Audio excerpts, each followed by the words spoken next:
sonido y ya pueden arrancar. Ok.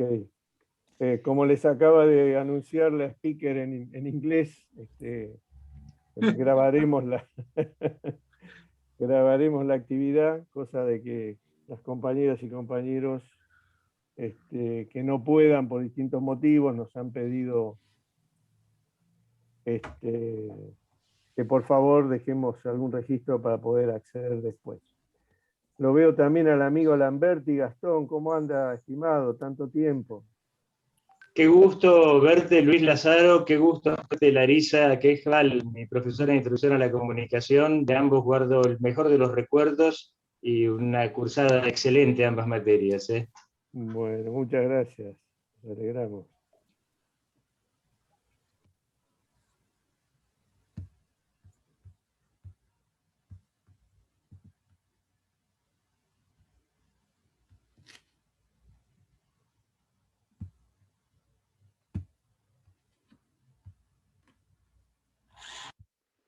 Ahí, Lázaro, creo que tenés para reactivar y también los panelistas, ¿no? Perfecto. En todo caso, a medida que vayamos dando el orden, vamos muteando al resto. Cuando vos digas, arrancamos igual preliminarmente para avisarle al canal que largue la transmisión. La idea sería el orden. Vamos a empezar por Agustín, seguimos con Larisa, después Fabián y finalmente Eduardo. Digo para que más o menos sepamos en qué orden estaríamos ubicados. Disculpame, Milton, sí. vos pusiste, ¿están escuchando? ¿Estás escuchando? Sí. Perfectamente. Ah, no, porque me apareció una leyenda de desactivación de audio para reiniciar. Ya está, listo, ok. No, lo que sucedió, Eduardo, es que a quienes están como panelistas les posibilitamos intervenir cuando quieran, ¿no? Es eso. No vamos a intervenir. En esta primera ronda. Okay.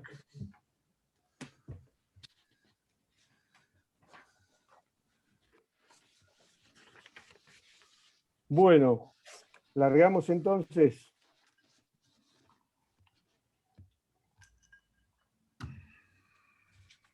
Bueno, bienvenidas y bienvenidos, alumnos, colegas, alumnas, estudiantes, docentes, amigos, colegas del periodismo. Hemos aprovechado la circunstancia de este aniversario del Día del Periodista y la Semana del Periodista en condiciones tan especiales para darnos el gusto de convocar amigos y colegas muy prestigiosos con la idea de que podamos pensar un poquito el momento en el que estamos y los desafíos del periodismo. Vivimos una época de contaminación ambiental y sanitaria, tiempo de una pandemia que no solo azota al sistema de salud, sino que también agita otros peligros, como la contaminación informativa y del lenguaje. En la comunicación, el virus ha dinamitado los puentes del intercambio de sentidos y mensajes y nos propone peligrosamente la intimidación colectiva y la manipulación emocional como nueva forma de la dominación del capital y de la tecnología. Estamos ante un desafío que amerita este encuentro y los colegas convocados que nos acompañan hoy. Sobre todo para seguir pensando juntos que otra comunicación es posible. Pero antes de seguir queremos agradecer especialmente a los invitados, todas y todos referentes de la comunicación y el periodismo, de la formación y el ejercicio profesional, cada uno en lo suyo. Más allá de las amistades y afectos personales y profesionales, tengo una alta valoración de quienes nos acompañan, por su compromiso y coherencia con la defensa de una comunicación situada, con intereses sociales y políticos, con una perspectiva pedagógica que se interroga sistemáticamente sobre la doble responsabilidad del periodista, algo de lo que hablamos mucho con los alumnos. La de intervenir en la agenda pública con rigor informativo y la de luchar por una ética de la profesión que no puede desentenderse del derecho del pueblo a saber. Y esto supone siempre opinar, intervenir y debatir el modelo de comunicación, algo que hemos practicado con los colegas que nos acompañan hoy y con muchos otros y con actores sociales en toda la Argentina. Por eso creemos necesaria también una mirada sobre el periodista como trabajador de prensa, como eslabón indispensable para conectar el hecho informativo con el derecho social. Un rol que debe ser especialmente valorado y recuperado en estos tiempos en que la información ha devenido un insumo central de un modelo productivo que ve en el dato solamente el valor de reproducción del capital y no su valor social, cuya circulación equilibrada y diversa es central para la democracia. Un rol que se desarrolla en medio de este escenario de la convergencia y de la concentración de empresas del sector, con una escala que pone tanto en peligro la libertad de expresión como el trabajo digno de los periodistas, algo que saben bien los colegas que nos acompañan hoy del campo sindical y profesional. Con los alumnos hablamos mucho de esto en la materia y esperamos que esta iniciativa que estamos grabando, como nos pidieron muchos compañeros y compañeras para poder compartirla después, les aporte en su formación profesional y los anime con los muchos desafíos que quedan por delante. Agradecemos a los alumnos actuales y exalumnos, también colegas que se han prendido a la transmisión, estudiantes de la Universidad de Avellaneda, pero también de Moreno, donde se dicta asimismo esta cátedra. Finalmente al equipo de Derecho de la Comunicación, a la profe Griselda Carbonell, que está ahora con otro laburo, pero se sumará en cuanto pueda, al profesor Milton Odone, quien está ahora a cargo de la cátedra en Moreno, y la ayudante alumna Belén Ledesma. Todos ellos docentes y trabajadores comprometidos con una mirada crítica sobre los flujos de circulación de la información y con la idea de que sin diversidad mediática, acceso e inclusión social en la gestión de la comunicación no es posible la libertad de expresión.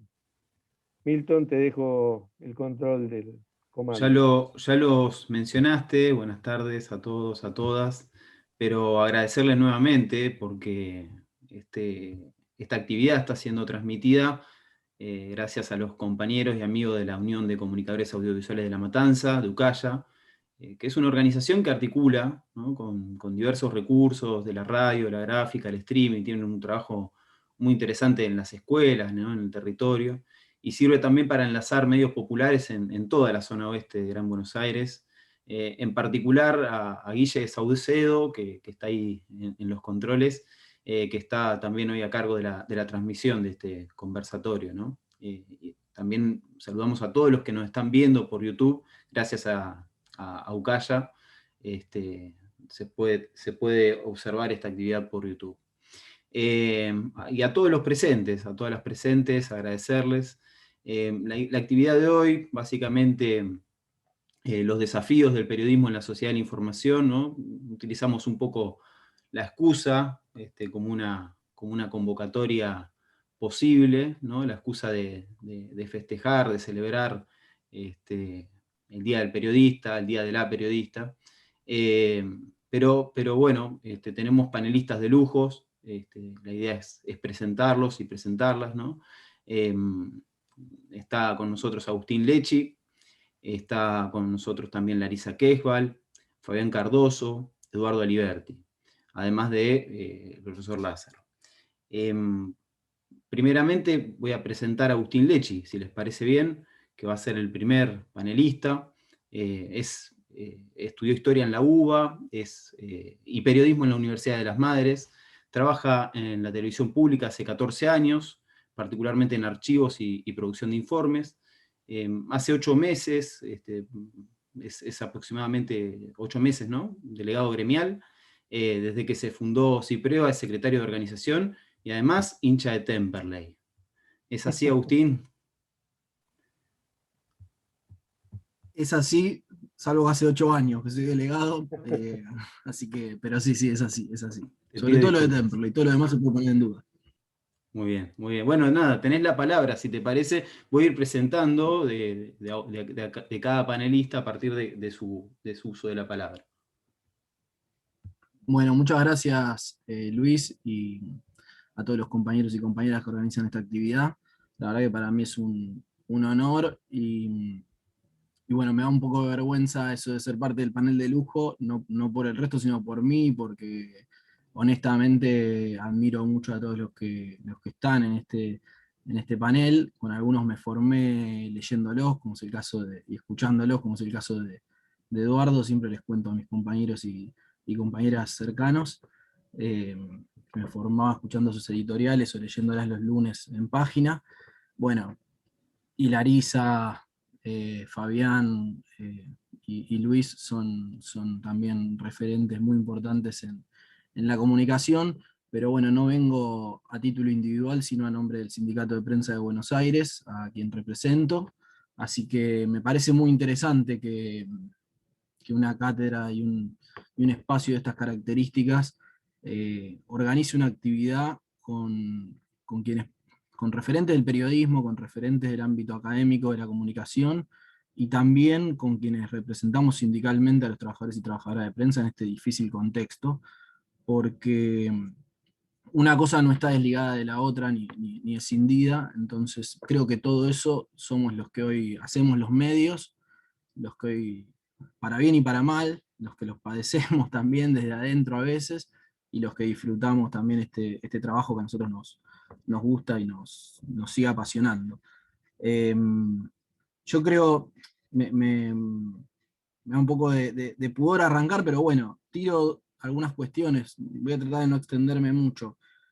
Nosotros encaramos nuestra actividad gremial con dos cuestiones, con dos conceptos generales, que son la defensa de las condiciones de trabajo, sin duda, como todo sindicato en cualquier actividad, y en el caso de la actividad periodística, de la prensa, de la comunicación, también el derecho a la información de la sociedad, y el rol nuestro como comunicadores en la sociedad, o el rol de la comunicación en la democracia. Entonces son dos cuestiones que van de la mano y que se retroalimentan y que no, de ninguna manera están en paralelo. En ese camino venimos dando muchas batallas desde que construimos el sindicato hace 6 años. Ayer, Día del Periodista, cumplimos 6 años. Tuvimos que crear un sindicato nuevo a pesar de nuestra voluntad, porque no podíamos participar democráticamente en elecciones en el sindicato anterior del que fuimos parte. Yo y me inicié como delegado gremial en la UTBA, organización que durante muchos años reivindiqué y que nos abandonó. Bueno, y terminamos, y ahí decían como ni una menos, bueno, menos trágicamente, pero sí en algún punto, en el sentido de que los delegados directamente estaban abandonados al punto de que no podían renovar las elecciones de comisiones internas y quedaban a merced de lo que las empresas querían o no hacer. No podíamos ser parte de la discusión paritaria, que es la discusión que ordena no solamente el salario, sino las condiciones laborales en general. Y en particular desaprovechamos también como gremio, lo digo en primera persona, pero en realidad responsabilizo a la UTBA, un contexto favorable económicamente y políticamente, como fueron los 12 años de gobierno kirchnerista. Independientemente de lo que opine uno de esos gobiernos, está fuera de discusión que fueron un momento de expansión de la economía y de la actividad sindical por consiguiente, y la verdad que nuestra actividad los desaprovechó. Hace poco escuchaba en un programa de radio que escucho todos los fines de semana, en que está Mariano Martín, que conduce en la 750, y que decía, bueno, qué bueno sería poder discutir una reforma de convenios o de estatutos en un contexto de expansión de la economía. Lo hacía en respuesta a una declaración de un representante de la Unión Industrial Argentina, que en cualquier contexto siempre tienen como programa la reforma laboral, la reforma de las leyes laborales, de los convenios, con la intención obvia de cerrar cuestiones en detrimento de los derechos laborales de los trabajadores.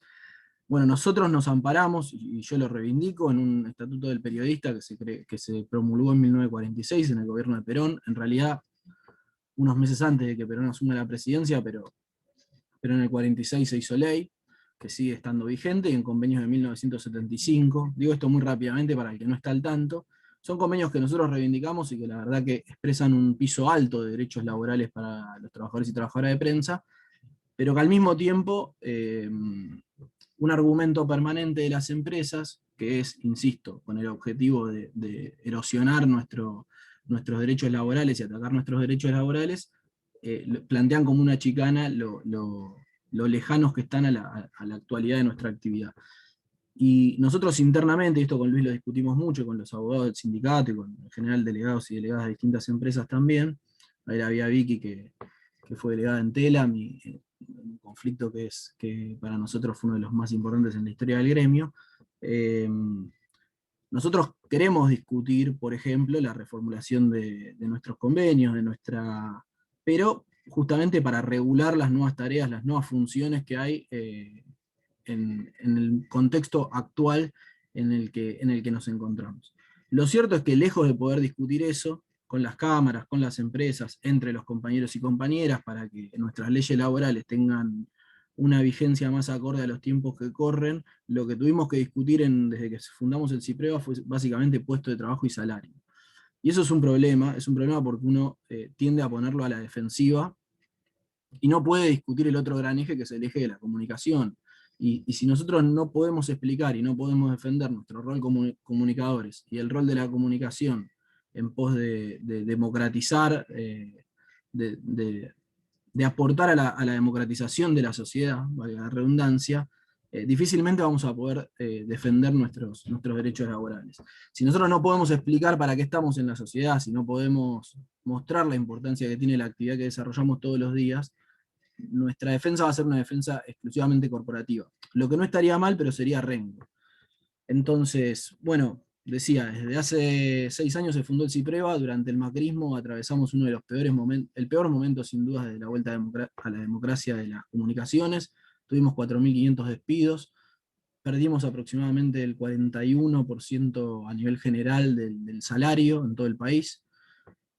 Y eso, como ustedes saben, trae de la mano precarización laboral, que muchas empresas incumplan los convenios colectivos, bueno, y una situación general que es, la verdad, catastrófica. Ayer, todos los 7 de junio, nosotros solemos hacer a principio de año, en el primer semestre del año, un estudio de la situación de la actividad, y aproximadamente 1.000 trabajadores y trabajadoras de prensa respondieron la última encuesta del CIPREVA, en donde plasmábamos que más del 55% de los compañeros y compañeras tienen sueldos por debajo de la canasta básica, que hoy es alrededor de 62.000 pesos, que cada vez crece más el ejército, entre comillas, de reserva que tenemos en nuestra actividad, que son los compañeros desocupados, y cada vez crecen más los compañeros y compañeras que tienen 2 o 3 trabajos, y bajo eufemismos como colaboradores o freelance, en realidad se esconde una relación de precarización laboral, no tienen los derechos básicos que nosotros reivindicamos,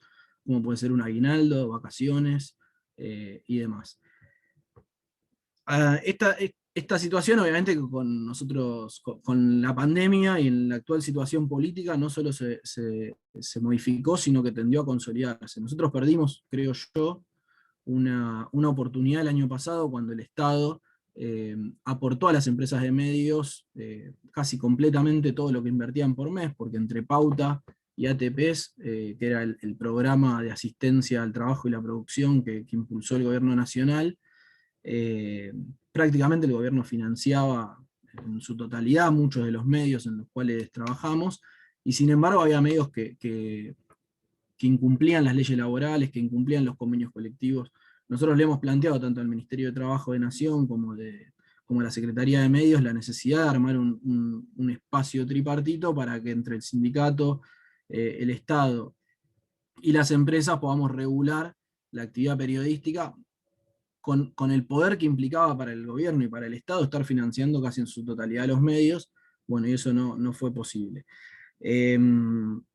Bueno, y después la encuesta que hicimos pública ayer también alertaba sobre el problema del COVID y de la pandemia. Nuestra actividad fue declarada esencial, pero no entró entre la actividad estratégica considerada por el Ministerio de Salud, y nosotros estamos reclamando también particularmente al Ministerio de Salud de la Ciudad de Buenos Aires, porque en muchas otras jurisdicciones, en algunas provincias, se vacunó a nuestros compañeros, y bueno, fueron más de 50 los fallecidos en el gremio de prensa desde que se comenzó la pandemia, la mayoría que trabaja de manera presencial y en la calle en coberturas. Pero quiero pasar de punto porque me parece que lo interesante para discutir acá no es solamente hacer catarsis o redundar en la pésima situación que estamos a nivel salarial y en cuanto a las condiciones laborales, que también vale la pena decir en los lugares donde estamos organizados es en donde más se cumplen los derechos, los salarios de convenio, y eso es importante tenerlo en cuenta y destacarlo, me parece. Yo creo que la situación actual del periodismo y de la prensa no se va a revertir solo con luchas salariales y con paritarias, como por ahí otras una práctica que nosotros reivindicamos y una lucha que damos todo el tiempo, todos los días. Venimos de una paritaria, por ejemplo, en el caso de la Federación Argentina de Trabajadores de Prensa, de la que somos parte, en la que por primera vez en la historia de esa paritaria se hizo un paro general, que fue hace un mes aproximadamente, y fue muy importante, y la verdad que por primera vez la Federación Nacional tiene un cierre paritario similar al resto de las actividades, cosa que no sucedía nunca, lamentablemente. Pero honestamente creo que la situación es tan crítica que solo discutiendo salarios no lo vamos a modificar, y como decía antes, nuestra actividad tiene un rol social que nos obliga a no discutir solo salarios, sino también otras cuestiones. Por eso es que estamos desarrollando con distintas organizaciones de la comunicación distintos ejes de intervención que para nosotros tienen un impacto en algunos casos económico y en otros casos tienen un impacto en nuestra profesión de manera más integral, y eso es súper importante. Y tiro los títulos nada más para no hacerlo tan largo. Uno de ellos es el espacio de democratización de la pauta y federalización de las comunicaciones, un espacio que integran todas las redes de medios autogestivos y comunitarios, o gran parte de ellas, de nuestro país, y un espacio que impulsamos no solamente desde CIPREVE, FATPREN, sino también la Federación Gráfica Bonaerense, compañeros de canillitas, de camioneros, que son los que distribuyen los diarios, y no es solamente pensar en la industria gráfica, pero en todas las comunicaciones, y con los que venimos dando pasos interesantes. Hemos tenido reuniones con la Secretaría de Medios, que desde donde han habido declaraciones tendientes también a generar una ley de pauta. Para nosotros lo central, y digo esto solamente y ya paso, es que haya criterios claros. Que haya criterios claros y en donde se tengan en cuenta a los medios comunitarios, que cumplen un rol esencial en muchas comunidades donde los grandes medios nacionales, que como dijo en algún momento Alberto Fernández, son los medios porteños, los medios nacionales, nos guste o no nos guste, que en muchas localidades no llegan o no prestamos atención. Inclusive lo digo yo como autocrítica de la televisión pública. Muchas veces tenemos una televisión pública pensada en los marcos de la General Paz para la ciudad de Buenos Aires, y no de cara a todo el país. Bueno, la pauta publicitaria es una fuente de financiación de los medios de comunicación, y creemos que eso se tiene que distribuir con criterios claros y sobre la mesa. Ese es uno de los puntos. Otro aspecto que venimos discutiendo, en el que Luis también viene participando en las reuniones y demás, es el de pensar en la posibilidad de un impuesto a las grandes plataformas, algo que lo viene discutiendo todo el mundo, que no es fácil porque Facebook y Google son dos gigantes que tienen poder de lobby y de presión concreta y que han presionado incluso a gobiernos. Pasó en Francia, pasó en Australia, pero es algo que nosotros tenemos que poner sobre la mesa. ¿Por qué? Porque esas empresas facturan gracias al trabajo periodístico, y los periodistas y las periodistas no vemos nada por ese trabajo que nosotros producimos. Entonces sabemos que no es una discusión sencilla, sabemos que tienen muchas herramientas y armas de presión, pero es una discusión que tenemos que poner sobre la mesa y dar. Por otro lado, venimos participando, y acá con Larisa, no sé si lo mencionará o no, pero tiro el título nada más, de un espacio que está la carrera de comunicación de la UBA y la red de carreras de todo el país, y que nosotros también como CIPREVE, como FATPREN, venimos participando junto a los compañeros de Tiempo Argentino, de La Patriada, junto a abogados como Damián Loretti, del proyecto del pluralismo y diversidad de las comunicaciones, que ya tiene una instancia, que ya es un proyecto con carácter parlamentario, que tiene el apoyo de muchos legisladores, y que también venimos confluyendo ahí con una serie de sectores, con una expectativa similar al de la pauta, pero pensando o tratando de redireccionar impuestos ya existentes para que pueda haber un financiamiento a los medios autogestivos y a las micropymes de nuestro sector. Seguramente ahí los compañeros y compañeras de Uruguay ya avanzaron, y seguramente más tarde se va a mencionar. Ellos trabajaron el pacto ético contra la desinformación en el marco de las campañas electorales. Nosotros a fin de mes vamos a hacer una presentación pública para empezar a trabajar eso en nuestro país. Sabemos que la realidad de Argentina es distinta, ni mejor ni peor, distinta a la de Uruguay, que la tensión política que hay muchas veces no solamente es cómplice, sino que promueve la desinformación, la fake news, las operaciones mediáticas. Existió eso toda la vida, hoy por ahí lo vemos más, es algo más común, pero existió siempre. Pero bueno, en Argentina también queremos, tomando el ejemplo de nuestros compañeros y compañeras de Uruguay, queremos llevar adelante un proyecto de similares características. Vamos a ver qué plafón tenemos y qué respuesta tenemos de la clase política. Suponemos que algunos sectores lo van a ver con buenos ojos y también somos conscientes de que otros no tanto. Y por último, y con esto termino, creemos que también hay que dar como sindicato el rol de qué tipo de comunicación construimos, sobre todo en el contexto de pandemia, donde hay una crisis social y humanitaria tremenda. Creemos que se le hace mucho daño al oficio reproduciendo cosas que son falsas en los medios. Creemos que tenemos que trabajar con responsabilidad. Y no somos necios, ni quiero hacer un planteo naif. Somos conscientes que en los medios de comunicación se expresan intereses comerciales, económicos, políticos, pero me quiero referir a una cosita nomás que pasó el año pasado y que me parece que fue muy, muy importante y que muchos de los que estamos acá participamos, y nosotros del sindicato también, que fueron 2 solicitadas que surgieron, una en principio en defensa de algunos periodistas, en nombre de la libertad de expresión, periodistas que estaban siendo investigados por la justicia, y otra contrasolicitada, que sacamos más de 2.000 periodistas de todo el país, y que fue sin dudas algo muy, muy interesante y novedoso, en donde decíamos no nos da todo lo mismo. En nombre de la libertad de expresión, los periodistas y las periodistas no podemos hacer cualquier cosa, entre ellas no podemos mentir, no podemos delinquir, y la libertad de expresión sobre todo es un valor colectivo, y es un valor de la sociedad, no de los periodistas a título individual, y se defiende colectivamente.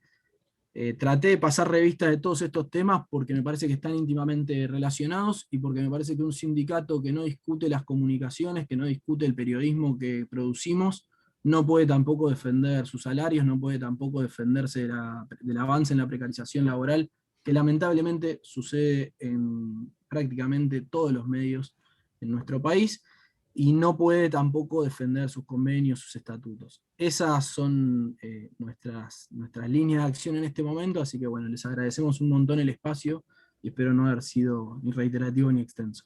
Muchas gracias. Muy amable, Agustín. Ahí aplaude Lázaro y los demás. No sé si habrás visto, pero varias asintieron cuando hablaste de regular a las gigantes tecnológicas. Evidentemente hay un interés ahí en alumnos y alumnas que hemos interpelado. Pero muy amable, muchas gracias por el aporte. También, a continuación, le vamos a dar la palabra, pero antes una moción, simplemente para los panelistas y las panelistas, decirles que la idea es que no superen en la exposición unos 15 minutos, simplemente eso, y en caso de que superen los 15 minutos, haremos algún indicativo, de forma muy sutil. Pero simplemente esto, y a continuación le vamos a dar la palabra a Larisa Quejval. Larisa es doctora en Ciencias Sociales, es magíster en Comunicación y Cultura y licenciada en Comunicación por la Universidad de Buenos Aires. También es directora de la carrera de Ciencia de la Comunicación de la Universidad de Buenos Aires, es militante de la comunicación popular, es feminista, compañera de muchas rutas académicas en la UNDAV y también en la Coalición por una Comunicación Democrática. Así que, Larisa, te damos la palabra.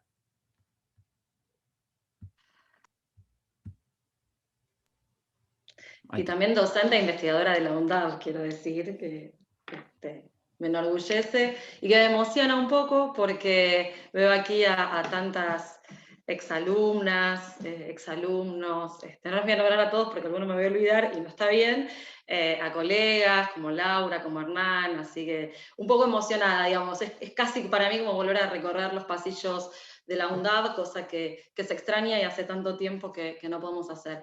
Bueno, el agradecimiento a Luis, a Milton, a Griselda, a Belén, a Guille y Ucaya, que está del otro lado ahí con la transmisión, así que enorme agradecimiento por esta convocatoria a conversar con compañeros, compañeras. Feliz día del periodista, de la periodista. Feliz cumple a Guille, que me parece que cumplió ayer, si no me equivoco, o antes de ayer, Guille, si no me equivoco. Así que bueno, feliz día de las periodistas y de los periodistas, aunque estemos un día después. Yo quisiera nombrar 5 problemas, que es lo mismo que decir 5 desafíos que me parece que encaramos hoy desde la labor periodística, aunque hoy voy a confesar que mi labor no es estrictamente periodística, digamos todos me toca gestionar una carrera, así que me estoy enfrentando a otros líos, a otros problemas de la gestión en pandemia, pero sí quisiera por ahí poner en común 5 problemas o 5 desafíos que me parece que tenemos desde el periodismo o a partir de la convocatoria que nos hacía Luis. El primer problema que seguimos teniendo y que se transforma por lo tanto en un desafío es el problema de la concentración, no solo de la concentración mediática, sino también de la concentración de las plataformas y de las infraestructuras sobre las cuales las plataformas se montan. Creo que seguimos teniendo que poner de relieve o subrayar el problema de la concentración en todos los espacios en los cuales intervenimos, luchamos o construimos políticamente. No voy a ahondar en, digamos, los perjuicios que trae la concentración para la democratización de las comunicaciones, para un sistema informativo comunicacional signado por la diversidad y el pluralismo, pero sí quiero señalar que para poner límite a la concentración y favorecer o fortalecer la diversidad y el pluralismo es fundamental el rol del Estado y no debemos dejar de perder de vista eso, ¿no? El rol del Estado en 2 sentidos. Por un lado, en los límites concretos que se pueden poner o que deben ser puestos a la concentración, y por otro lado, un poco lo señalaba Agustín, a partir de diversos proyectos, a través de la promoción de la diversidad y el pluralismo informativo. No me voy a detener en todos los proyectos que estamos craneando, dando vueltas, pero me parece que son las 2 grandes vías que no podemos dejar de tener en cuenta. Solo un ejemplo de cómo hoy la concentración persiste, crece y asume nuevas formas. Pongo como ejemplo, por ejemplo, los acuerdos que Facebook viene construyendo, o ha construido, ha pactado, ha firmado con medios de comunicación para que los medios de comunicación provean a la propia plataforma de noticias o de información. Bueno, esos medios, si uno se pone a ver con cuáles medios Facebook ha generado este tipo de acuerdos, son los medios más grandes, más concentrados, pertenecientes a los principales o a los grupos más grandes de nuestro país, no hacían los medios comunitarios, populares, pymes, etc. ¿No? Digo, simplemente como para subrayar cómo la concentración persiste e incluso asume nuevas formas en los nuevos entornos. Por otro lado, creo que el otro problema en segundo término, digamos, que es algo que ha dejado muy expuesta la pandemia, refiere a las desigualdades en el acceso a la conectividad, digamos, sobre todo la conectividad a Internet, ¿no? Si pensamos que gran parte hoy de la información circula y se produce a través de Internet, la cuestión de la conectividad y las desigualdades en el acceso a la conectividad asume una centralidad muy importante, ¿no? Creo que esta es una de las cosas que la pandemia más ha dejado expuesta, digamos, Internet y las desigualdades de acceso a Internet, digamos, pero Internet se nos ha transformado hoy, o la conectividad, en el recurso fundamental, en el recurso necesario para organizarnos, trabajar, acceder a la salud, estudiar, tener vínculo con nuestros afectos y también para informarnos, ¿no?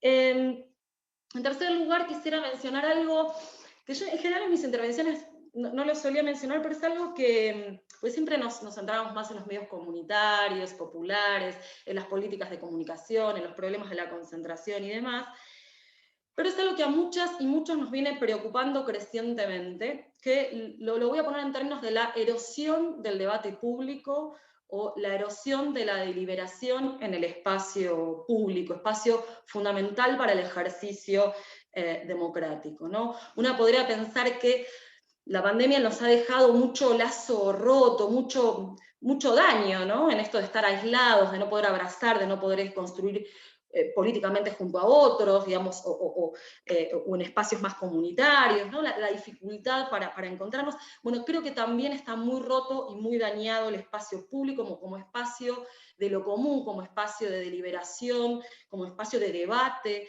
digamos, creo que está como o muchos compartimos la idea de que está muy dañado. Y en eso tienen un lugar muy importante, bueno, algo que también ha sido mencionado aquí, ¿no? Las noticias falsas o fake news, las campañas de desprestigio, el estrecho vínculo que hay entre ciertos sectores del poder político, del poder judicial, de los medios de comunicación, ¿no?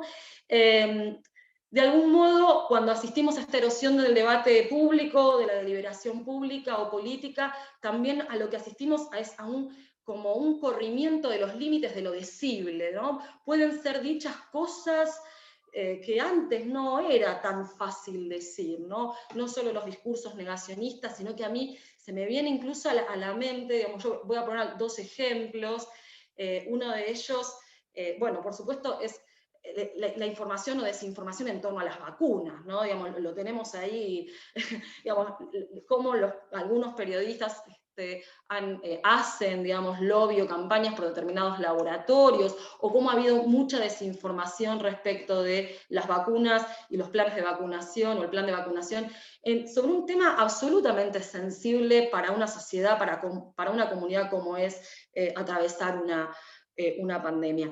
Pero otra de las cuestiones que me llamó mucho la atención, que fue muy poco recuperada por los medios de comunicación en realidad, es el 24 de marzo, Victoria Ginsberg escribe en página 12 una noticia donde cuenta, una crónica donde cuenta cómo ella se encontró en Twitter con una cuenta de Twitter a nombre de su madre desaparecida, digamos, ¿no? A esa cuenta le siguieron otras, o hubo otras, digamos, también las hijas de Raimundo Villaflor, de Avellaneda aparte, digamos, desaparecido también en Avellaneda, digamos, también fue apropiada, digamos, su identidad a través de una cuenta de Twitter, ¿no? Digo, pareciera haber allí un límite, ¿no? No solo estamos hablando de discursos negacionistas, sino que estamos hablando de una nueva forma de violencia en el espacio público, en ahora una nueva plataforma llamada Twitter, que nadie sabe muy bien cuáles son sus límites, cómo se regula. Entonces pareciera que ya es de sentido común decir Twitter es una cloaca, pero que poco puede hacerse en relación a ese diagnóstico. Quizás debamos explorar no solo las vías regulatorias, digamos, para cuidar el espacio público en relación a qué puede ser dicho, en qué términos, cómo, etc. Quizás no solo a través de la vía regulatoria, sino también a través de una responsabilidad más ética, más ciudadana, llamando a una responsabilidad de periodistas y de la ciudadanía en general, ¿no? En cuarto lugar, bueno, lo decía Agustín y por lo tanto no me voy a detener en eso porque lo explicaba muy bien y daba muchos ejemplos. Creo que la cuarta cuestión, el cuarto problema o desafío que atravesamos desde el periodismo tiene que ver con las condiciones de trabajo. Yo vi ayer algunos de los resultados, los principales resultados de la encuesta que hizo Cipreva y me parecieron totalmente alarmantes.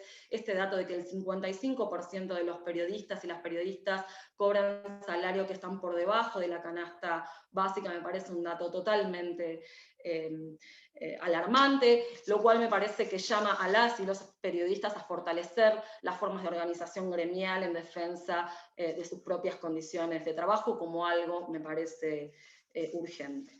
En quinto lugar, me parece que la otra cuestión, o el otro problema o desafío que tenemos por delante tiene que ver con las desigualdades de género en los medios de comunicación, y con esto ya casi voy terminando. Casi de sentido común hoy de reconocer que también hay desigualdades de género en los medios de comunicación o en el sistema comunicativo, informacional, digamos, solo para ilustrarlo cito un estudio que hace la organización Comunicar Igualdad de Buenos Aires y Fundex de Córdoba, que hace un estudio en 50 empresas periodísticas y bueno, saca varias conclusiones porque es un estudio que aborda esto, las desigualdades de género en las empresas periodísticas, y una de las conclusiones a las que llega es que menos del 30% de las trabajadoras de los medios de comunicación son mujeres. Pero paradójicamente, por ejemplo, en las carreras de comunicación del país, voy a hablar ahora sí de la nuestra, porque este es un dato chequeado, podemos decir, 2/3 de las y los estudiantes son mujeres, es decir, no hay como un desfasaje entre las estudiantes y las posibilidades de ingreso a las empresas periodísticas, ni hablar si hablamos de los puestos jerárquicos. Por supuesto, el reconocimiento de las desigualdades de género lo que nos llama, sí, desde los feminismos, es a un programa de acción en múltiples frentes, ¿no? Que implica desde legislaciones que pugnan por la representación justa de los géneros en los medios y en las empresas periodísticas, pero también a el fortalecimiento o la promoción de las editoras de género en los propios medios de comunicación. Digo, las editoras de género están haciendo un laburo súper interesante porque vienen a trabajar directamente en la transformación de las propias rutinas o prácticas periodísticas desde los propios medios, con los compañeros, con las compañeras, desde sus propias lógicas, ¿no? Creo que la creación o la multiplicación de medios feministas en el último tiempo también forma parte de este programa de acción, y por supuesto en las carreras tenemos bastante, de periodismo, de comunicación, tenemos algo que aportar en este sentido. Bueno, para ir cerrando y no extenderme mucho más, sí quiero, porque fui como un poco crítica en todo lo que tenemos, los problemas, los desafíos, pero sí quiero, a un día de la celebración, en la conmemoración del Día de las y los periodistas, me parece que también hay que poner en valor el oficio, la profesión, como querramos llamarle, que tantas veces ha sido vapuleada, dada por muerta, etc. Me parece que hay que reivindicar y fortalecer, poner en valor este hermoso trabajo, esta hermosa tarea, pero sobre todo un tipo de periodismo, ¿no? Un tipo de periodismo comprometido socialmente, comprometido con una sociedad cada vez más democrática, comprometida con la visibilización y expresión de los sectores populares o de las voces invisibilizadas, un periodismo callejero también, es decir, un periodismo que no solo se resuelve en el escritorio. A mí me llama la atención cuando uno va haciendo seguimiento de algunas noticias, cómo aparece en un medio, después en otro, después en otro, después en otro, casi como si la fuente de información fueran los mismos medios que van replicando una y otra vez una noticia, ¿no? Bueno, reivindicamos un tipo de periodismo, eso, callejero, que va en busca de las fuentes, y no solo de una fuente, porque lo otro que se perdió es ir en busca de más de una fuente, ¿no? Para enriquecer las miradas, las perspectivas, para ir, si acaso la verdad no es posible de encontrar, por lo menos ir en busca de ella, ¿no? Así que bueno, quería hacer esta reivindicación de este oficio, esta profesión hermosa desde esta perspectiva. Bueno, nuevamente el agradecimiento, ojalá que estos aportes, estos ejes hayan servido para provocar un poco o bueno, para seguir la conversación. Muchas gracias Larisa. Evidentemente hubo cola porque ahí en el chat se está moviendo la cosa, como verán. De paso, avisamos, ¿no?, que en la medida de lo posible, si quieren ir haciendo alguna pregunta por el chat, lo pueden hacer y luego la retomamos en base a alguna de las ideas que van saliendo. También saludamos a Santiago Albarracín, director de la carrera de periodismo de la UNDAB. Muchas gracias por estar presente. No, gracias a ustedes. Y le damos la palabra ahora a Fabián Cardoso. ¿Estás por ahí, Fabián? Vi que tenías algunos... Acá estamos. Ahí está, de conectividad. Ahí está, sí, sí. Fabián es periodista, es presidente de la Asociación de Prensa Uruguaya, del Sindicato Único de Trabajadores y Trabajadoras de los Medios de Comunicación de Uruguay. Es un periodista con 20 años de trayectoria, fue corresponsal de Telesur, de Radio Nacional de Buenos Aires en Uruguay, y actualmente trabaja en la TV pública y realiza, de Uruguay, ¿no? Y realiza el programa GPS Internacional para la agencia de noticias rusa Sputnik. Así que, Fabián, te damos la palabra. Bueno, buenas tardes, un saludo a todos, un gusto estar por acá. Estaba con algún tema de conectividad y también de coyuntura laboral, periodística, enfermiza, de que estaba escuchándolos a ustedes y de pronto me cae una bomba informativa. Yo estoy haciendo un seguimiento en la última semana del caso que seguramente ustedes conozcan muy bien, el caso de Pepín Rodríguez Simón, que está en Uruguay, pidiendo refugio, y estoy haciendo un seguimiento para algunos medios, entre estos para C5N, y de pronto me cae que hay un pedido de Interpol para la inmediata detención del personaje en Uruguay. Entonces en el medio, bueno, cayó el pedido, una fuente policial que llama, que el juez, que todo, y bueno, todo en 30 segundos para atender y poder continuar con este tema. Esa es la vida de los periodistas. Apasionada vida que nos permite en realidad nunca desenchufarse. Cuando uno está acá, está permanentemente recibiendo la noticia y a veces hay que salir corriendo. Si en este momento estaban deteniendo al personaje, seguramente mi contacto iba a ser en Zoom, corriéndolo por la Rambla de Montevideo, porque aparte no está muy lejos de donde yo estoy.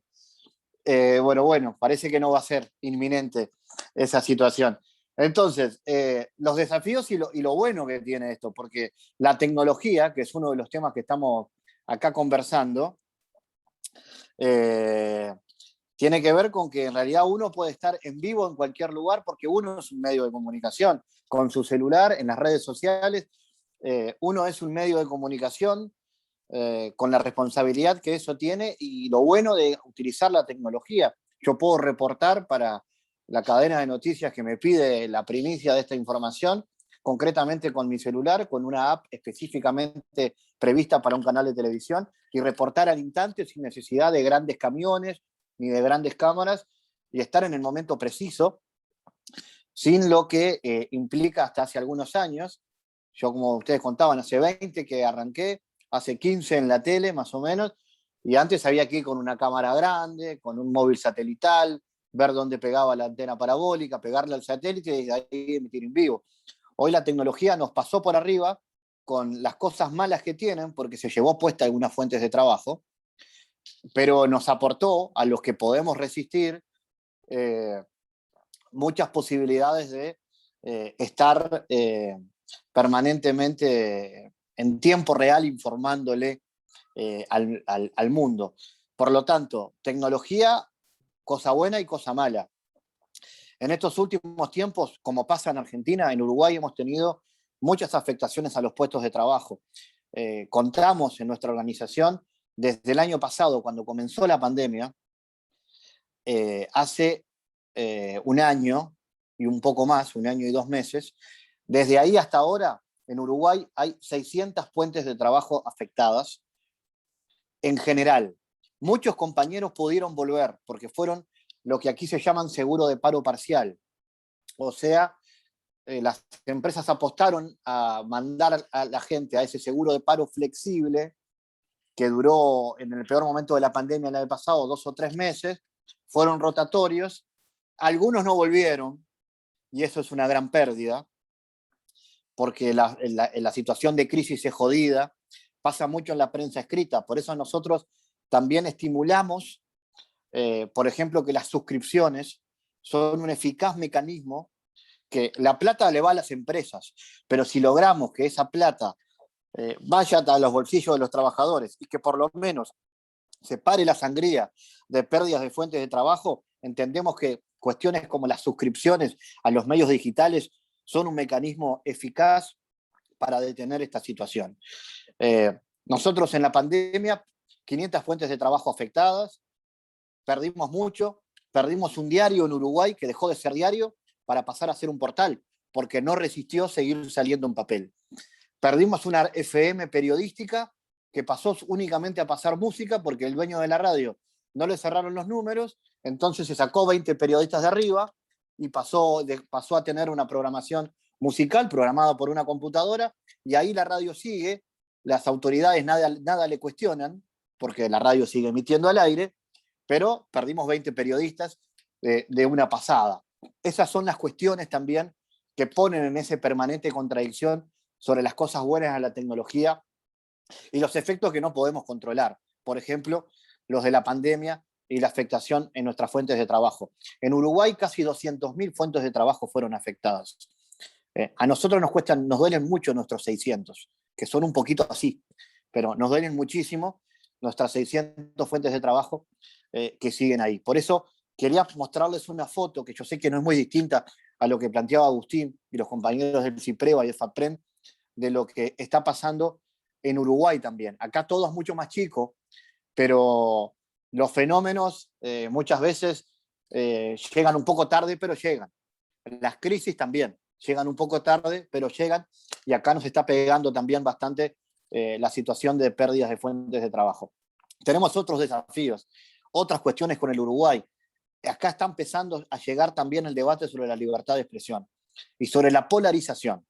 Hoy, entrar en las redes sociales en Uruguay y ser periodista es definitivamente una tarea de riesgo, porque está pasando que el sistema político, y especialmente el vinculado al gobierno, un gobierno de coalición de derechas que tenemos en Uruguay, que va desde los sectores más neoliberales hasta la derecha militar, en un partido nuevo para el Uruguay, pero que tiene al ex comandante en jefe del ejército como su referente. Está empezando a pasar que están habiendo cuestionamientos al trabajo de los periodistas de una manera bastante evidente y fuerte. De hecho, nuestra organización ha planteado hoy mismo al Parlamento Nacional la necesidad de que el Parlamento tenga una comisión sobre libertad de expresión, como la que hay en Argentina, para que acá también el sistema político se haga cargo de ese tema y en una comisión parlamentaria se analice este tema, con nuestra presencia, con las denuncias que podamos hacer, con las denuncias que hagan otras organizaciones y con lo que los propios políticos quieran aportar como insumo.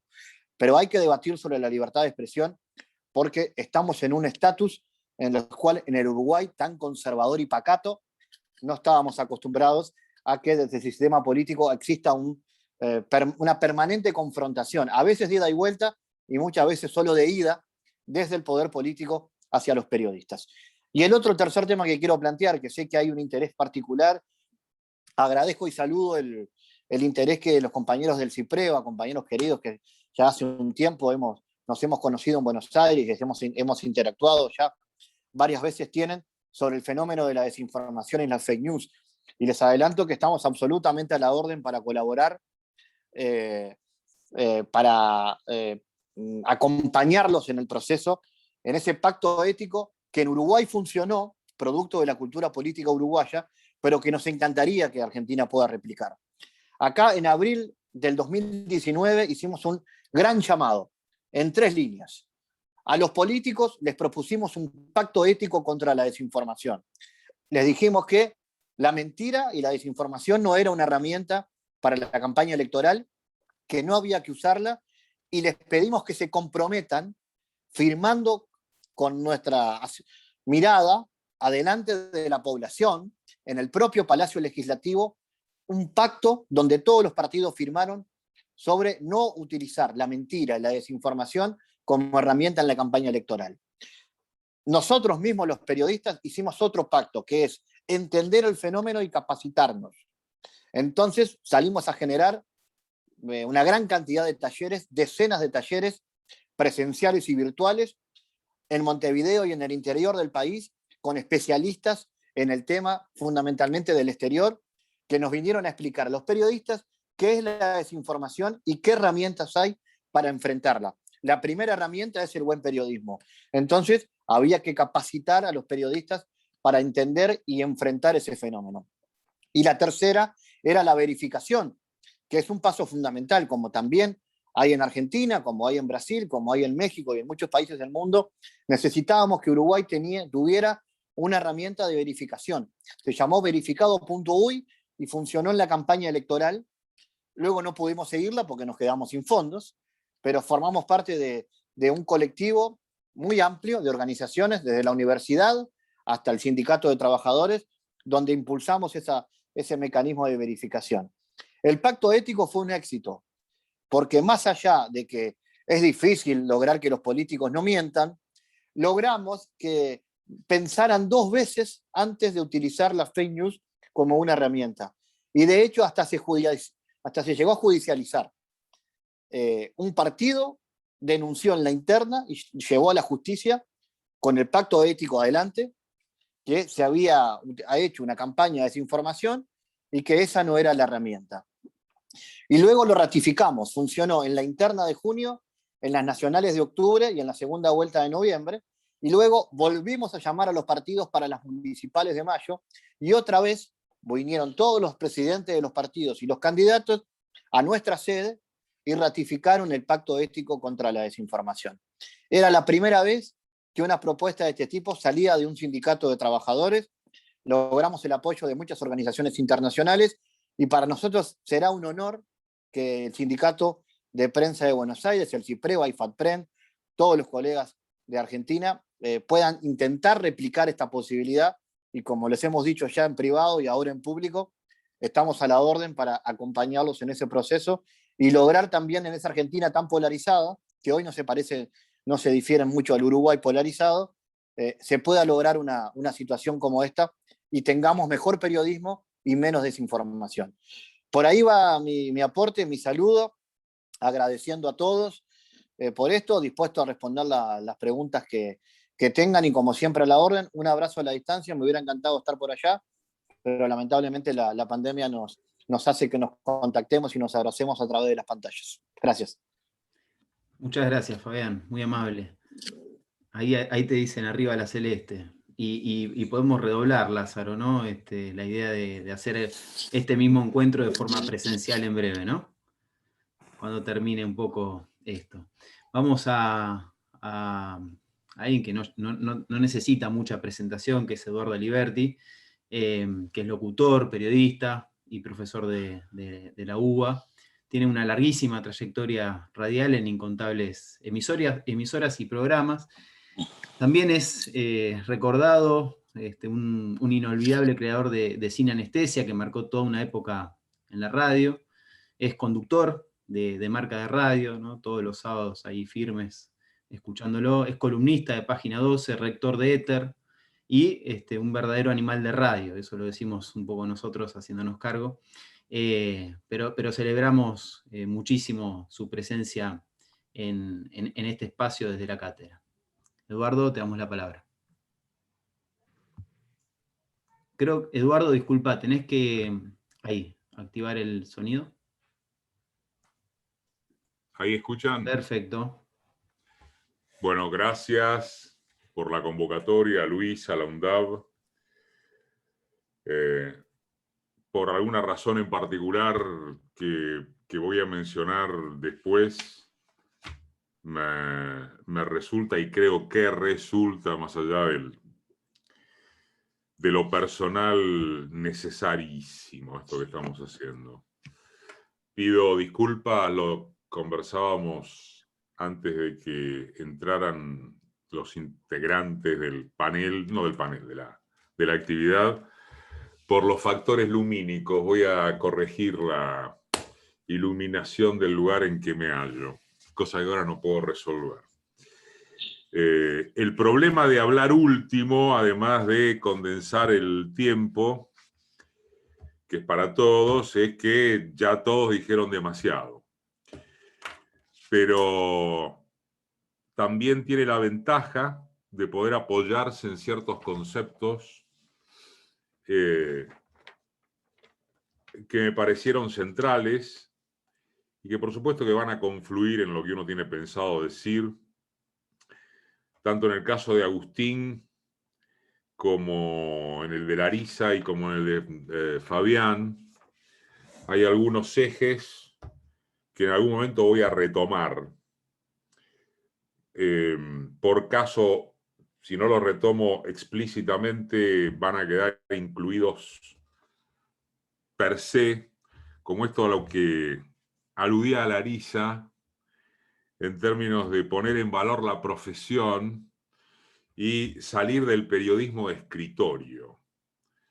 Volver al concepto del reportero, ¿no? Digo, ya que estamos viniendo del Día del Periodista. Y en el caso de Fabián, a quien no tenía el gusto de conocer, de Fabián Cardoso,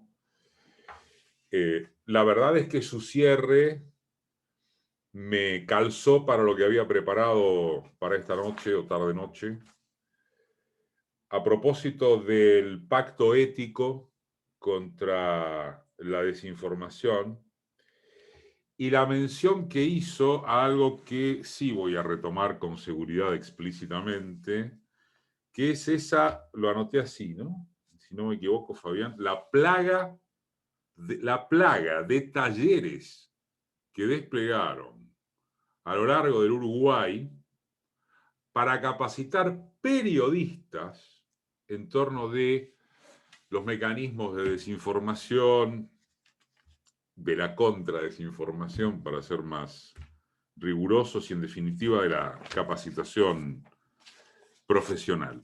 El título de esta noche es un desafío en sí mismo.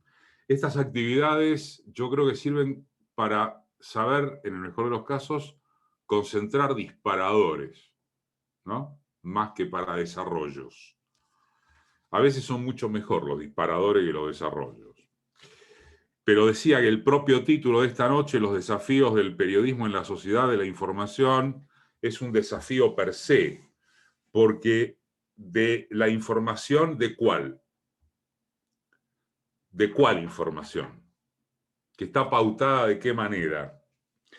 Porque todos sabemos, y creo que en el caso de una actividad como esta y de integrantes como estos, no hace falta explayarse al respecto. De paso, celebro la cantidad de participantes, ¿no?, que van creciendo y que superan los 60, aún restados quienes integramos el panel o quienes están coordinando.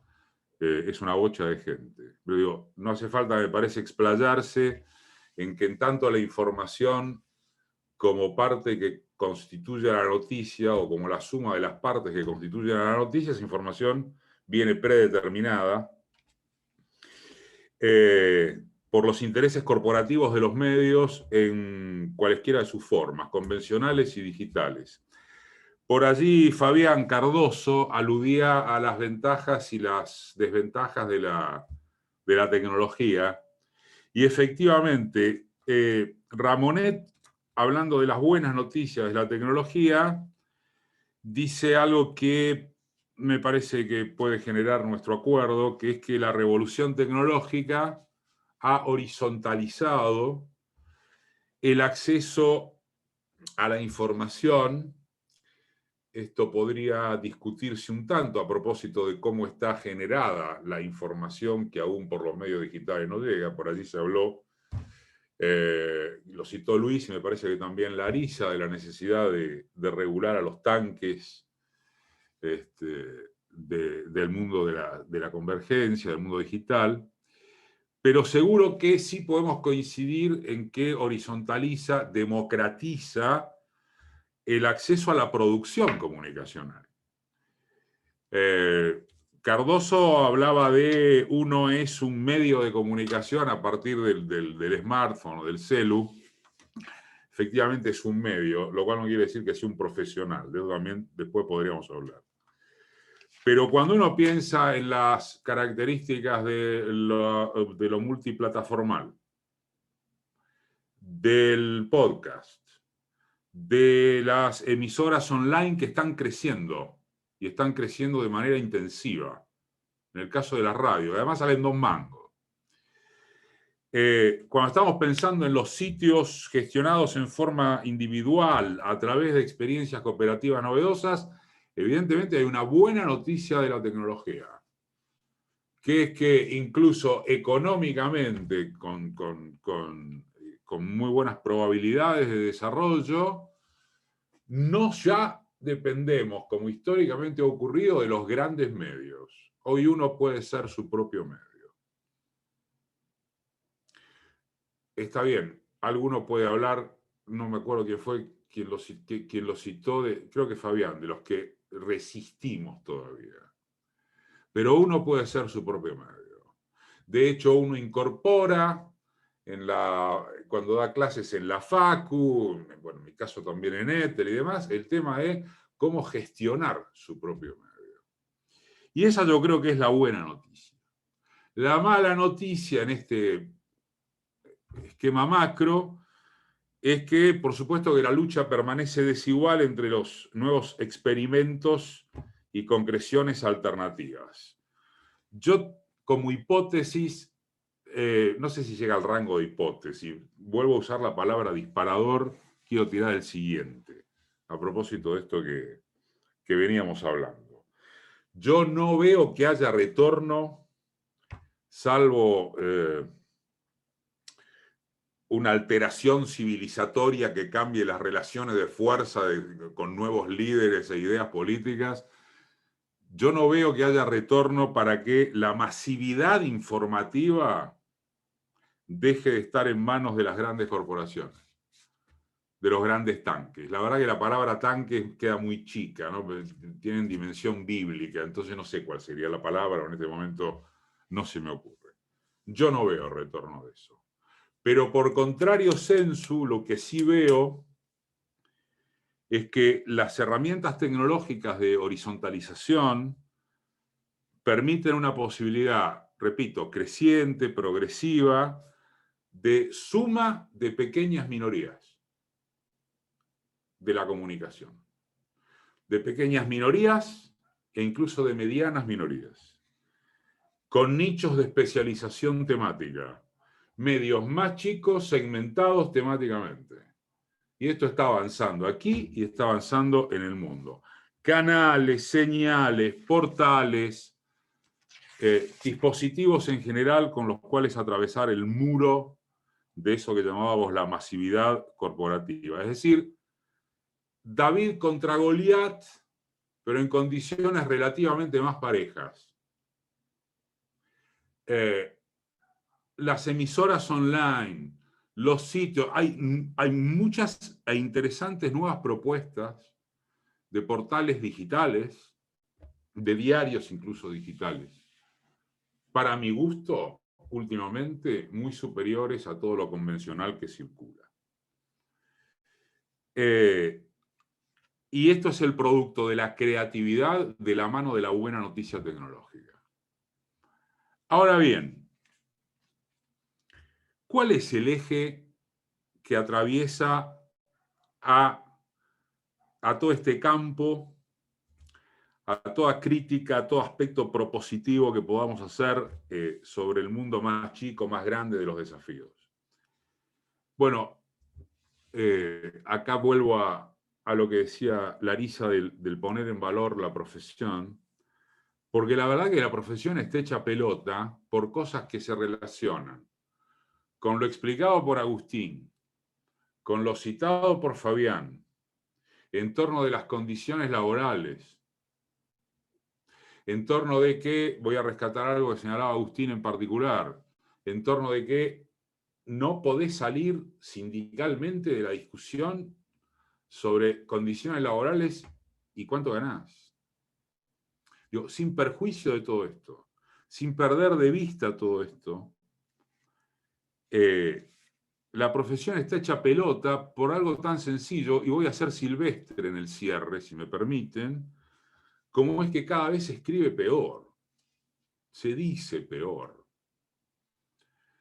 Y a riesgo de parecer meritócrata, no siempre eso tiene que ver con las condiciones de laburo o con lo que se gana, sino con factores ligados a la cultura clip del todo pasa y nada queda, el vértigo, por cierto, de los intereses comerciales, corporativos.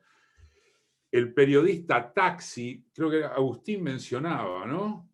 Además de lo que también ratificaba Larisa, citándolo al propio Agustín, sobre el 55% de colegas que no ganan la canasta básica, que no llegan a cubrir lo que es una canasta básica, y que se han transformado en periodistas taxi, en el mejor de los casos, ¿sí? Que no tienen que laburar de otra cosa.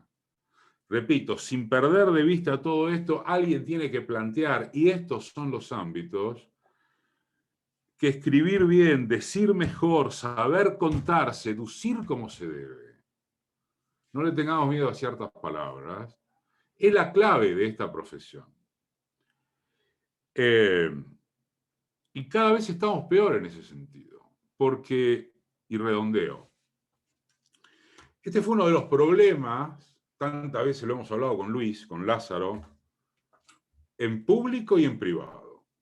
Este fue uno de los problemas que rodeó a la ley de medios.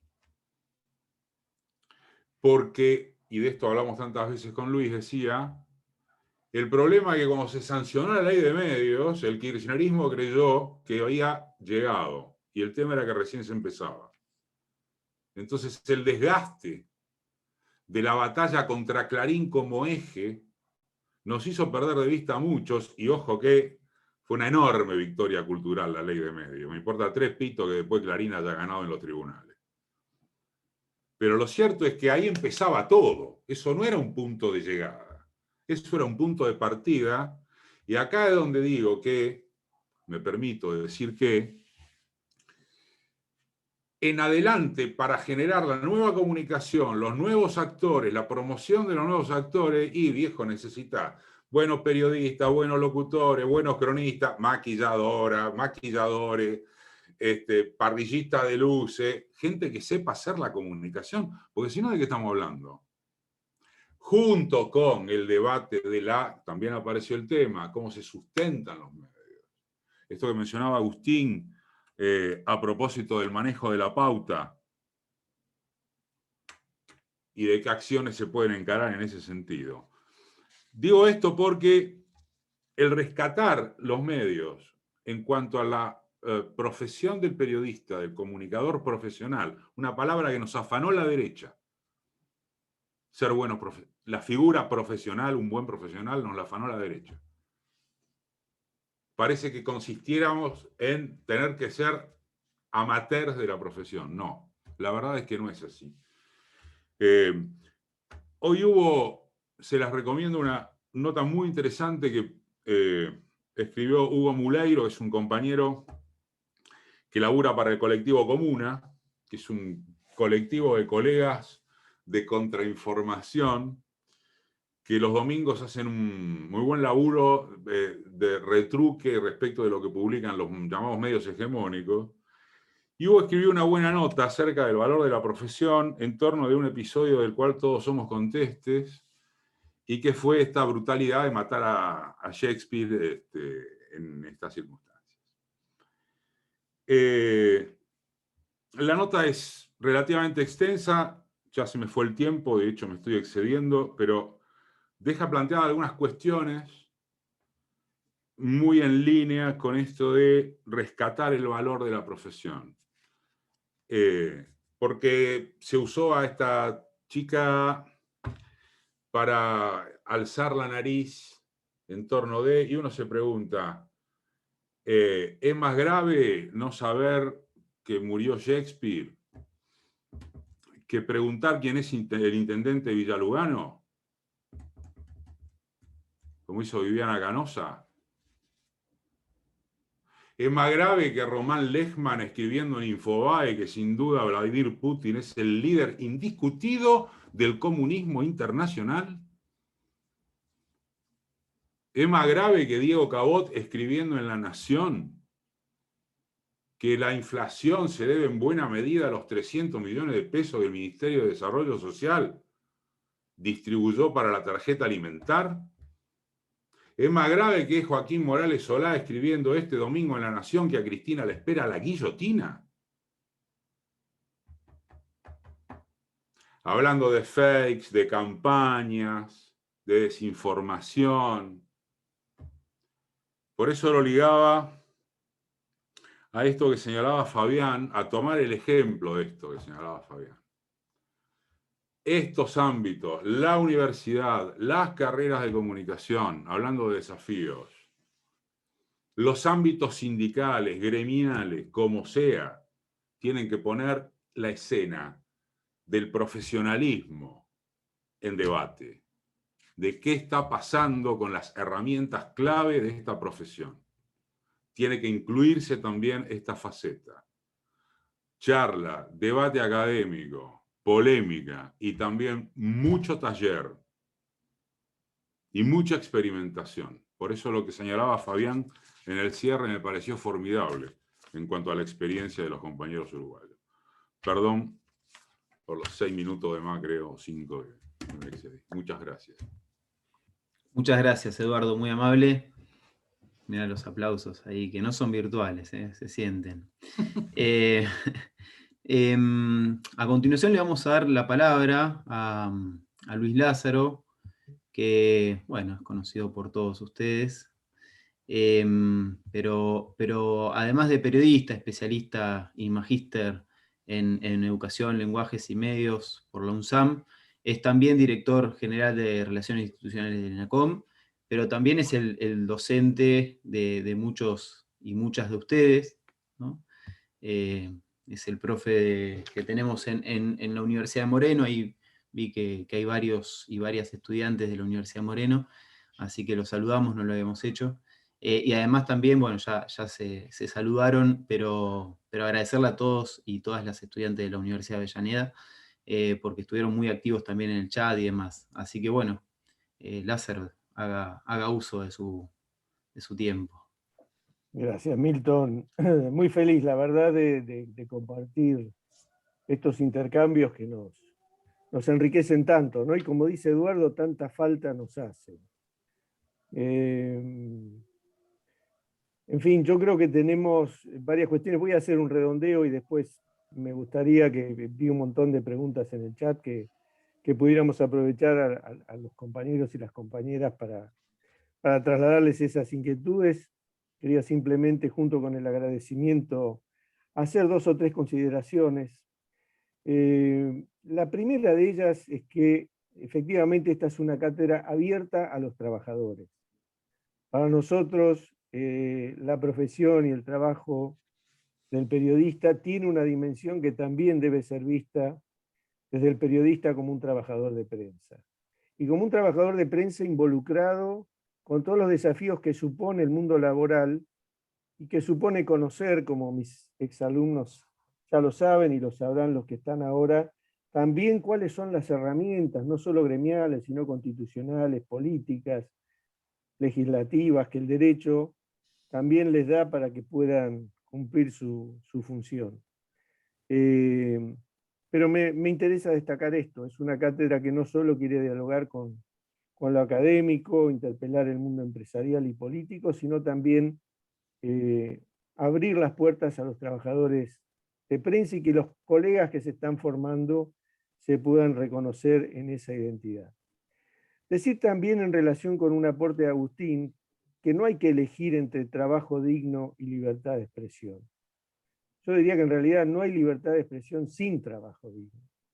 Y me parece que por eso el aporte que hace Agustín y la mirada de Fabián también nos ayudan a entender, y creo que Agustín de alguna manera lo comentó, que no se puede defender o que no alcanza con la defensa gremial, salarial y de las condiciones de trabajo, desde el punto de vista de los periodistas, si al mismo tiempo no se defiende un modelo de producción informativo y de comunicación diferente. Y este es un debate que claramente trasciende al periodismo, porque es un debate del conjunto de la sociedad, y tiene que ver y se conecta con algo de Larisa, ¿no? Respecto a esto que a mí me quedó dando vueltas sobre la erosión del debate público, la desconexión del sentido con el ambiente, con el ámbito público. Y en esto me parece que hay algún tema que en su momento charlamos con Eduardo y que después transitó otros carriles en la época de geopolítica de la palabra, donde Eduardo tuvo la gentileza de escribir el prólogo respecto de qué estaba pasando con el lenguaje, ¿no? Es decir, qué pasaba cuando se agotaban las palabras y en lugar de las palabras había otros sentidos que ocupaban la construcción de los mensajes. Y yo creo que en la tecnología nos está pasando un poco de eso, creo que de eso tenemos que hablar, porque yo decía en un momento de la presentación esto, ¿no? De que la información ha devenido en un insumo central de un modelo productivo que en el dato ve solamente el valor de reproducción del capital y no el valor social de la información. Entonces, nosotros tenemos ahí, me parece, una pelea, un debate para dar respecto de esto que se interrogaba Eduardo al principio, ¿no? ¿De qué hablamos cuando hablamos de información? Entonces, nosotros, desde el periodismo, vamos a atribuirle a la información un sentido, le vamos a dar un contenido, una semiosis que tiene que ver con ciertas referencias propias, pero el mercado le va a dar un valor distinto. Lo va a ver como una operación de reproducción del capital. Y en esa disputa me parece que se ubica un poco este debate. Quiero retomar de Larisa también en la cuestión de género, ¿no? que me parece que ella la señaló y la aportó con mucha claridad. Y yo le sumaría, ¿no?, que digamos, deberíamos inscribir esa perspectiva en aquello que Marita Mata definía como la ciudadanía comunicacional, ¿no? Es decir, no podemos tener ciudadanía comunicacional plena si no tenemos a las mujeres empoderadas en la comunicación. Y esto Marita lo decía siempre desde esa capacidad de empoderarse, ¿no? Desde el empoderarse, desde el decir, desde el hacer, desde el producir la comunicación. Alguna palabrita respecto de lo tecnológico, que lo dijo Fabián, y lo retomó también Eduardo, y por supuesto que reconociendo los aportes que los dispositivos tecnológicos nos permiten a la hora de reproducir ese sentido de la información que decíamos recién, ¿no? Visto así, lo tecnológico es un instrumento que puede potenciar el hecho informativo. Visto desde la perspectiva del uso instrumental del dato por parte del capital, lo tecnológico deviene en un proceso de acumulación y concentración que termina matando la libertad de expresión y el trabajo profesional. Entonces ahí hay una frontera que me parece que deberíamos nosotros mirar con mucho cuidado, usando esta figura de los disparadores que usaba Eduardo, ¿no? Es decir, que lo tecnológico no mate al lenguaje. Hoy tenemos un gran interrogante, un gran problema acerca del lenguaje y de cuánto todavía el lenguaje nos sirve para poder construir escenarios que se vinculen con las peleas que comentaba Fabián en relación con la lucha contra la desinformación y las herramientas que están permanentemente puestas al servicio de descalificar básicamente la política y el Estado, que es el discurso neoliberal, ¿no? No se trata solo de mentir, sino se trata también de dejar un sedimento ideológico en los medios de comunicación, que es ahí donde me parece que adquiere sentido también lo que recordaban Agustín y Larisa respecto del pluralismo informativo de los medios comunitarios y alternativos. Creo que también Eduardo iba por ese lado, en relación a la necesidad que tenemos de que el ecosistema informativo sí o sí tenga con medios empoderados que también puedan intervenir en el debate público con alguna potencia como para que todos los puedan escuchar. Simplemente me pareció interesante destacar alguna de estas cuestiones, de las intervenciones. Y Milton, dejo la palabra, no sé cómo querés organizar el tema de las preguntas para que los compañeros puedan ir contestando. Bueno, muchas gracias, Lázaro. Tenemos un montón de preguntas, por suerte. Tenemos más o menos, yo las fui organizando en relación a los panelistas, que una para Larisa, dos para Fabián y 3 para Eduardo. Y después hay preguntas generales. ¿Prefieren que las lea todas y tratamos de sintetizar? ¿Les parece?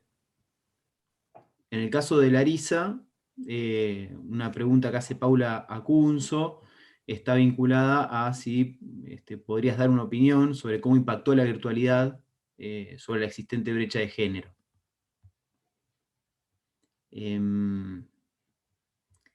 Pero sí, si querés, Larisa, contestar. Sí, me parece que sí, y después avanzamos sobre Fabián, que tiene también 2 preguntas.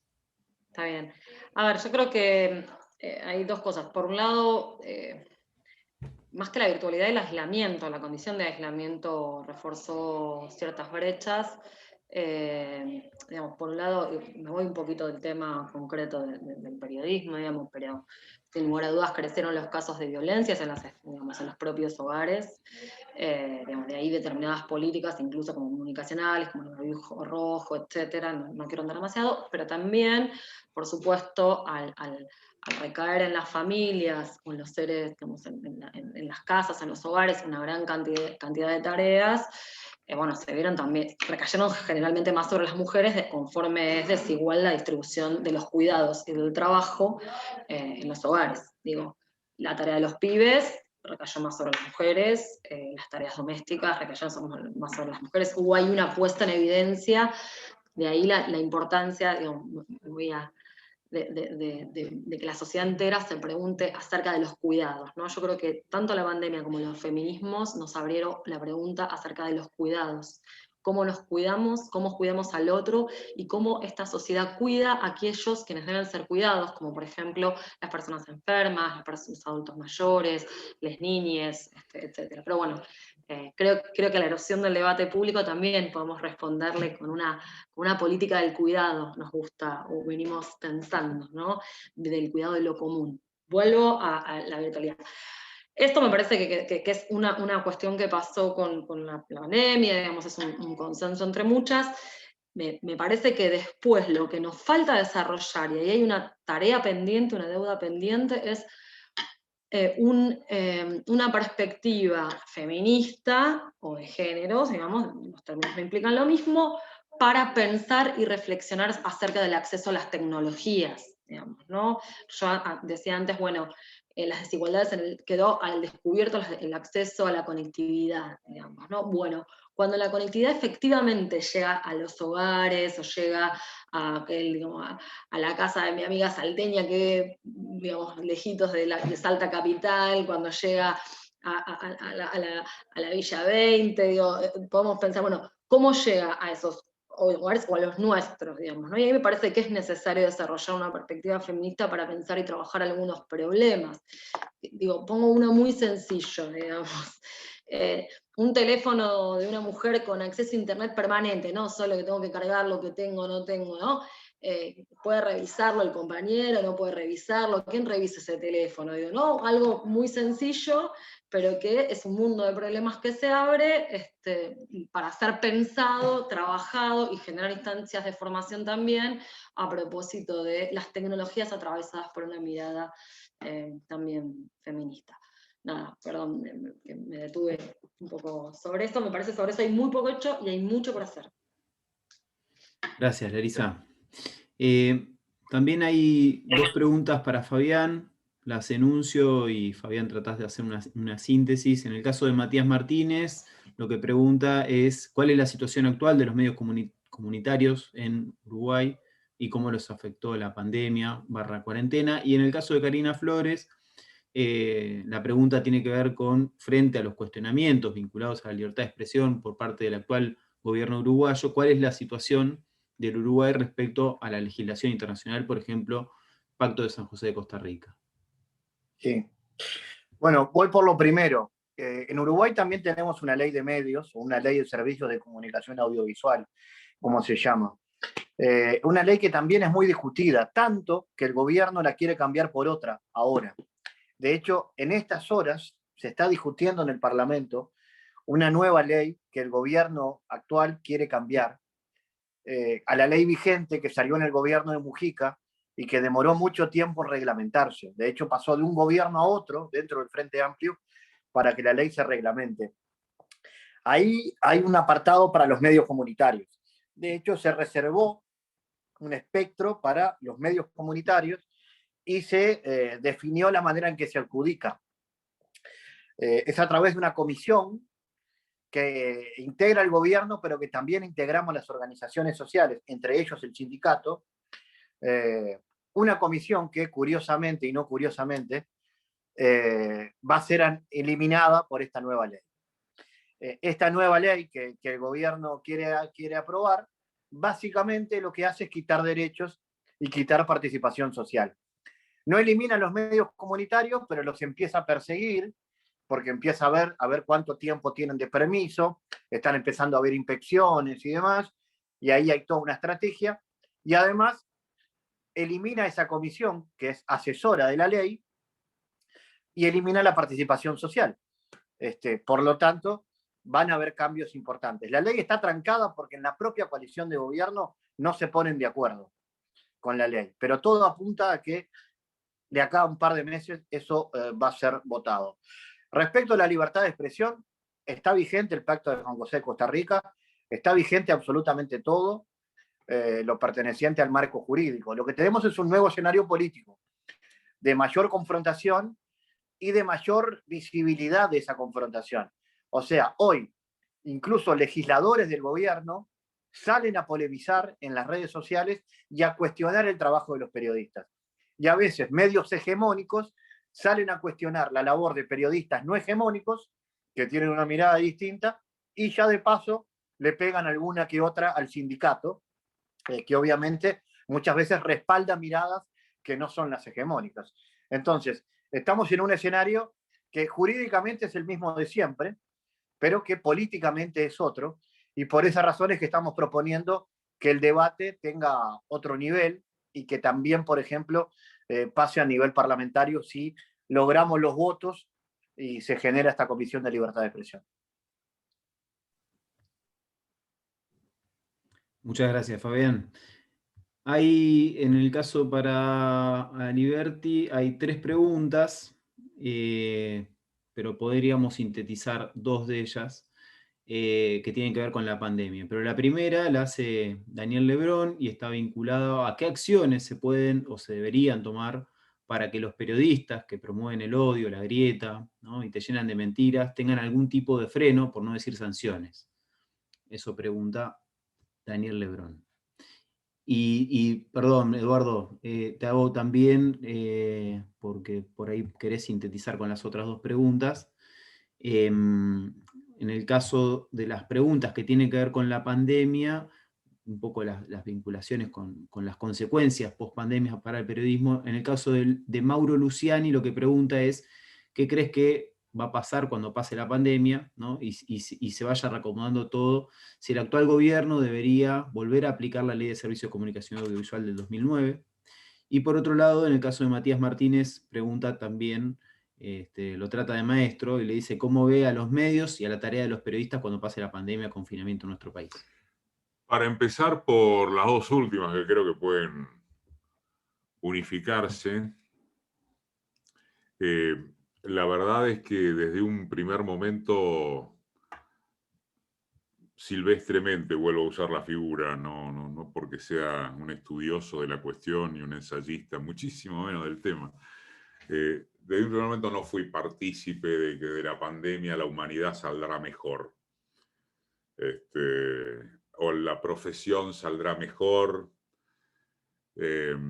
Si lo tengo que sostener en todo caso con referencia a una estatura filosófica mucho mayor que la que puede tener uno, gramscianamente dicho, opero más en lo personal con el optimismo de la voluntad que se enfrenta al pesimismo de la inteligencia.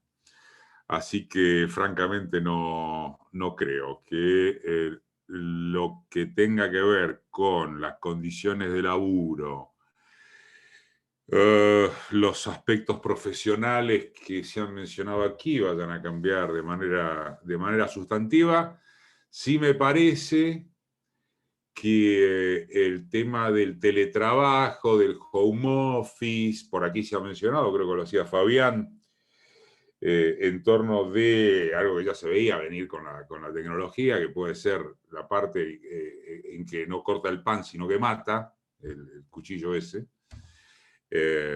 Las fuentes laborales pueden verse comprometidas y hay de por medio el desafío de capacitarse para enfrentar la revolución tecnológica aplicada al periodismo específicamente.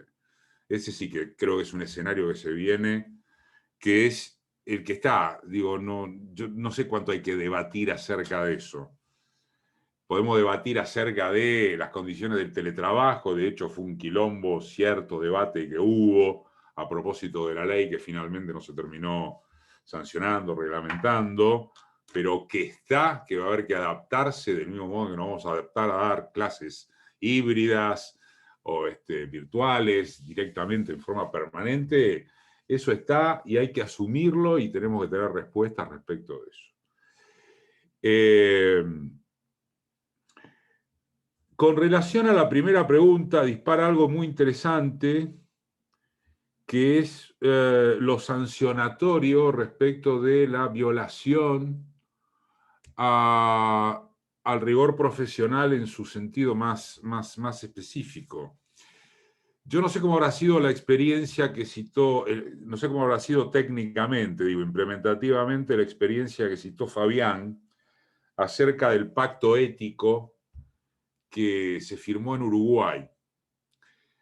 Porque hay la experiencia que citó incluso un sitio, y hay varios de estos que digo, siguen cuál es el proceso de certificación de una información. Y yo no hablaría de mecanismos sancionatorios, sino de que la buena calidad la buena calidad periodística y la denuncia en torno del tema y la inteligencia para denunciarlo sea lo que opere. No estoy hablando de aspectos que incurren en lo delictual. Lo cito porque lo charlaba esto el otro día con Jorge Alemán, acerca de las nuevas derechas, de esto de que la rebeldía hoy ha quedado en manos incluso de las extremas derechas, por factores que por supuesto no vamos a desarrollar acá, pero cuando digo de lo delictual no me estoy refiriendo a aspectos como, lamento citarla por segunda vez, pero digo, esto es lo que me decía Alemán, vos tomás dióxido de cloro en España, en cámara, y vas preso. No es que hay un cuestionamiento en España, en Europa, digo, no es que hay un cuestionamiento ético hacia, ¿no? Pues es un atentado a la salud pública. No estamos hablando de esto. Entiendo que quien formuló la pregunta se refería a qué contra esta avalancha de fakes. Yo creo que la denuncia, la mostranza y el debate previo a la mostranza de cómo funciona eso. ¿Cuánto nosotros en nuestras organizaciones educativas, sindicales, en nuestros ámbitos universitarios, en definitiva, en el campo académico, en nuestros espacios de laburo, de llegada, de resistencia o de contraataque, estamos promoviendo el debate y la buena denuncia acerca de estas cosas? Me pregunto.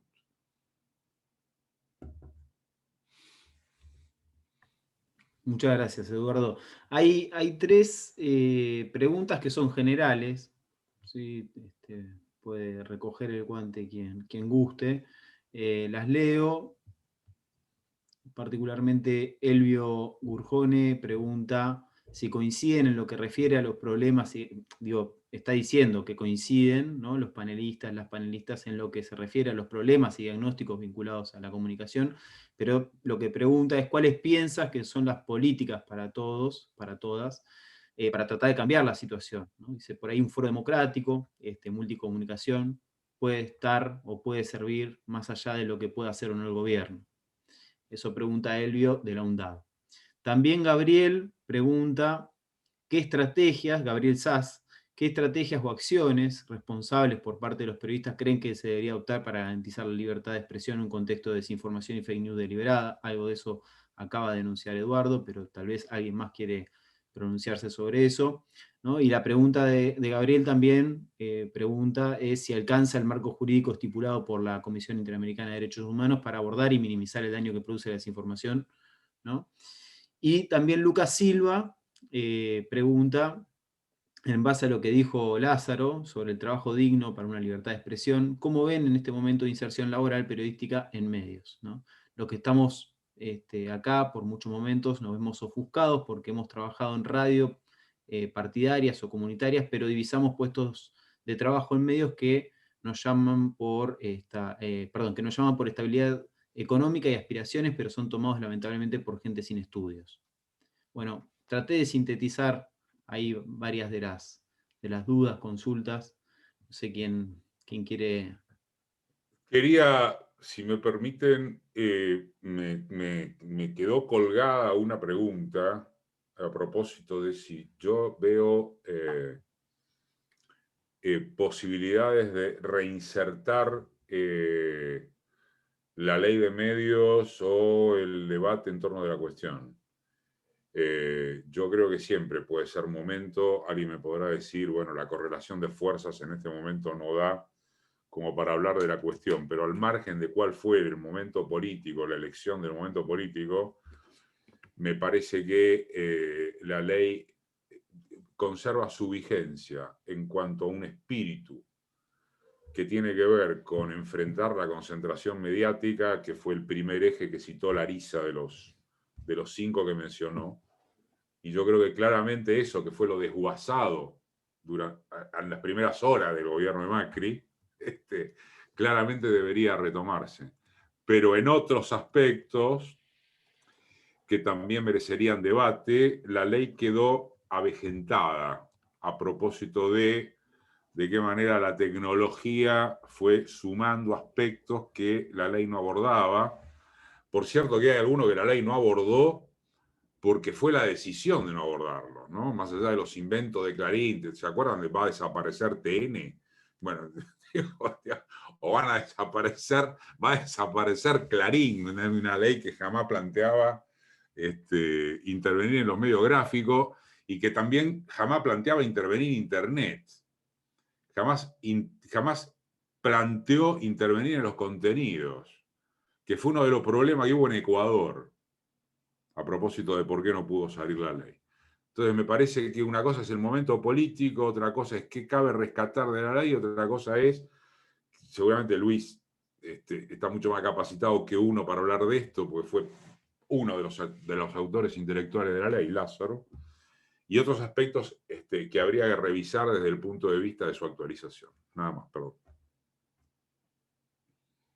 Ahí Agustín había pedido la palabra. No, en función Perdón, de... Agustín, lo último que digo antes de interrumpirte es que tenemos el tiempo, no es que nos van a cerrar acá el Zoom, ¿no? Pero hasta las 20 un poco ponemos como este tiempo para ir cerrando la cosa. Dale, Agustín. Gracias. No, en parte lo que iba a decir tiene que ver con lo que comentó recién Eduardo, más allá de los contextos que dependen, seguro del contexto no solamente local, sino también regional, y en ese marco se llevó adelante, se promovió la Ley de Servicio de Comunicación Audiovisual. Comparto que si nosotros no ponemos sobre la mesa los debates y no promovemos determinadas políticas, por arte de magia no se van a llevar adelante. Entonces, sea el contexto adecuado, exista la relación de fuerza o no, me parece que, y estas instancias son sumamente interesantes para eso, hay que plantearlos. Por eso yo, cuando decía lo de Facebook y Google, que creo que retomaba Larisa, decía, bueno, estás peleando con gigantes que tienen un poder de lobby y de presión tremenda, pero sin embargo nosotros es nuestra obligación plantear esas cuestiones. Entonces me parece que es apropiado, y también comparto con lo que decía recién Eduardo, que seguramente ya no es solamente una ley de servicio de comunicación audiovisual, sino una ley que contemple la convergencia, las telecomunicaciones, bueno, los problemas que planteaba Larisa de conectividad. Hay un montón de aristas que tendríamos que tocar, y después se verán los aspectos tácticos de qué conviene o no incluir en determinado momento y demás, y las cuestiones más de carácter legislativo, si se quiere. Pero me parece sumamente importante instalar estas cuestiones y plantearlas nosotros como sindicato y todos los actores de la comunicación. Después, también lo retomó recién Eduardo, algo que dijo Larisa, que para mí es la madre de todas las batallas o el principal de todos los problemas, que es el tema de la concentración. Es decir, todos estos problemas que nosotros tenemos están íntimamente vinculados con la enorme concentración, que durante el macrismo eso creció como nunca, y es uno de los principales problemas. Yo coincido que posiblemente no vayamos a modificar el mapa actual de las comunicaciones de un día para el otro, salvo que suceda algo así tremendo como planteaba Eduardo al principio de su intervención, pero insisto que me parece, y creo que todos estamos de acuerdo acá, necesario todos estos ejes que fuimos tirando y que estamos conversando y que venimos impulsando en el día a día. Con lo cual, nada, quería agradecer nuevamente, y lo decía también en función de esta pregunta que leía, creo que de Lucas, una cosita nomás respecto a la inserción en los medios. es cierto que está complicado. Nosotros como sindicato hemos planteado al Ministerio de Trabajo y a las Secretarías de Medios, y creo que es un eje a trabajar, parece utópico, pero creo que bueno, que también las cuestiones que parecen utópicas hay que plantearlas. La necesidad de bolsa de trabajo que en nuestros convenios colectivos están, que sean bolsa de trabajo de conjunto entre el sindicato, las cámaras y el Estado, en donde pueda haber, contemplar distintas aristas, que haya diversidad. Bueno, se está discutiendo compañeras de periodistas argentinas, y el sindicato lo acompaña, plantean, por ejemplo, la equidad en los medios. Bueno, hay que tener en cuenta muchas cosas. Los estudios, sin duda, la formación, coincido con lo que decía Eduardo de la necesidad de que nosotros reivindiquemos el profesionalismo, desde el sindicato también, digo, no nos da lo mismo. Así que creo que hay muchas aristas. Nosotros en la televisión pública es una burbuja porque son medios de carácter estatal, soy consciente de eso, pero logramos establecer en distintos periodos bolsas de trabajo, y la verdad que eso ha permitido que se reinserten en el mercado laboral, en los medios, compañeros y compañeras que fueron expulsados. La semana que viene, por ejemplo, va a ingresar en la televisión pública una compañera que fue despedida en Canal 13 y en TN por estar embarazada, sencillamente por eso, imagínense. Entonces, para nosotros eso es una enorme victoria. ¿Es difícil establecerlo en los medios privados? Es difícil, pero hay que plantearlo. Así que bueno, y también quería agradecer a Santiago de la UNDAB, con quien también venimos trabajando, lo menciono porque ya no voy a intervenir, y al compañero Fabián, que Irene Jaimovici lo va a molestar mucho, porque con esto del pacto vamos a tener que respaldarnos en su experiencia. Muchísimas gracias, Agustín. ¿Larisa? A ver, yo para un poco salió la pregunta de qué hacer, ¿no? Y haciendo alguna referencia a la Ley de Servicios de Comunicación Audiovisual. A ver, yo creo que el programa democratizador de las comunicaciones y de la sociedad en su conjunto es un programa vigente, digamos, y que creo que debe ser lo que nos debe orientar. Ahora, a veces cuando miramos la Ley de Servicios de Comunicación, tendemos a ver los años que van, qué sé yo, entre 2008, 2009, lo que siguió después, bueno, la implementación, 2013, la Corte, el fallo de la Corte, bueno. Ahora, es una historia que empieza mucho antes, digamos, las grandes batallas a veces son batallas largas, digamos, largas, ¿no? Digo, en mi experiencia, una puede ubicarla en la postdictadura, en los primeros años de la democracia, y cómo eso fue tomando forma en un proceso de largo aliento, y que en algún momento condensa, porque confluye en un conjunto de factores. A mí me tocó ser parte de este proceso porque, bueno, por mi pertenencia a un medio comunitario en ese momento, y particularmente a algunas de las redes en las que los medios comunitarios se nucleaban, entonces, bueno, me tocó dar la batalla desde ese lugar. Y esa batalla empieza en los años 80, digamos, y quizás tienes un momento digamos, en el cual podemos gritar un gol en ese momento, en ese 2009, ¿no? Y bueno, y los años que siguieron, o quizás se intensificó la lucha en algunos momentos. A mí me parece que ahí es clave, ya es una intervención más de corte política, es decir, poder encontrar un lugar propio de intervención, propio quiero decir colectivo, nunca es individual el lugar de intervención, siempre es colectivo, siempre es desde la organización, pero al mismo tiempo no es el único lugar de intervención. Son peleas, son luchas que requieren fuertemente de la articulación de un montón de cuestiones, digamos, de los territorios, porque yendo a la pelea por la ley, digo, hubo mucho trabajo territorial, de dar la discusión en muchos territorios, pero también de la incidencia, no solo a nivel del Estado Nacional, ese profundo trabajo de incidencia, sino también un trabajo de incidencia en la elaboración de los estándares internacionales en materia de libertad de expresión y derecho a la información, ¿no? Me parece que eso fue mirar el árbol y mirar el bosque, uno podría decir, articular la política y los territorios, ¿no? De muchos, y uno podría decir en muchos frentes donde nos articulamos muchos actores. Quizás pensar esto en clave de generar nuevas articulaciones o ver cuáles son las demandas hoy que tenemos que poner adelante para generar transformaciones comunicacionales y por tanto sociales, y generar las articulaciones que sean necesarias, desde la lucha y también desde la creatividad. Me parece que no tenemos que perder esto, sensibilidad, creatividad, para transformar desde la regulación, pero también desde los modos de encuentro y de vinculación cotidiano, no quiero volver a arrendar en los territorios y demás. Y en el camino, y ahí retomo la pregunta por la formación y la inserción en los medios y demás, y en el camino vamos construyendo los propios proyectos de vida. Yo creo que sí, las carreras de comunicación y de periodismo tienen que imbricarse en esta lucha, y al mismo tiempo no descuidar la pregunta por los proyectos de vida que nuestras estudiantes y nuestros estudiantes pueden construir a partir de la formación que reciben. Y ahí sí me parece que la semana pasada terminamos en la carrera la semana de graduados en comunicación, donde escuchamos un montón de graduados y graduadas y sus inserciones, experiencias y demás. Y hay algo que se valoraba mucho, que tiene que ver con una formación diversa y ecléctica, digamos, que puede brindar una gran caja de herramientas y una mirada para asumir distintos desafíos profesionales en un escenario que no podemos prever cómo es, que es absolutamente cambiante, ¿no? Entonces me parece que ahí quizás hay algunas claves formativas para la posibilidad de construir los propios proyectos de vida, quiero decir, los propios proyectos laborales, que también de eso se trata, y es justo que así sea. A veces será en una radio, a veces será en otro lado, qué sé yo, vamos haciendo camino al andar, ¿no?